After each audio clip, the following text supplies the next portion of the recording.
Tentara IDF berupaya mencegah rudal yang diluncurkan dari Yaman menggunakan sistem Arrow. Buntutnya, ledakan keras terdengar hingga membunyikan sirine di sekitar 200 kota di Israel.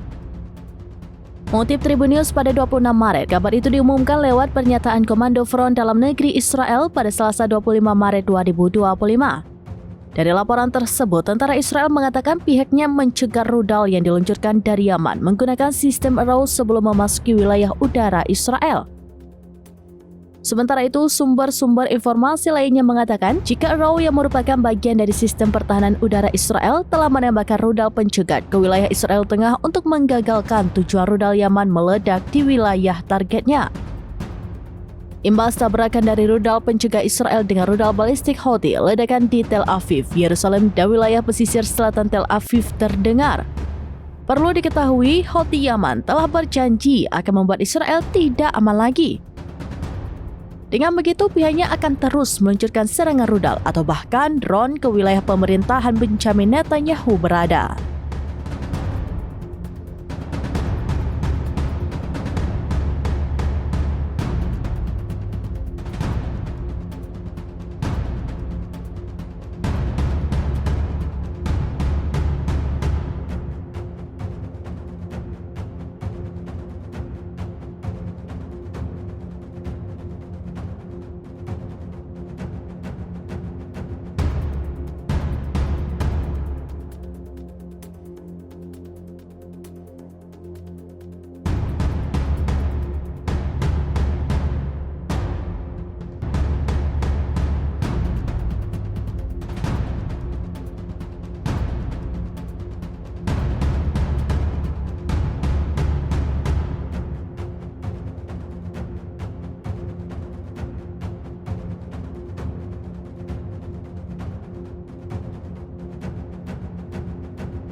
Download Tribun X sekarang, menghadirkan lokal menjadi Indonesia.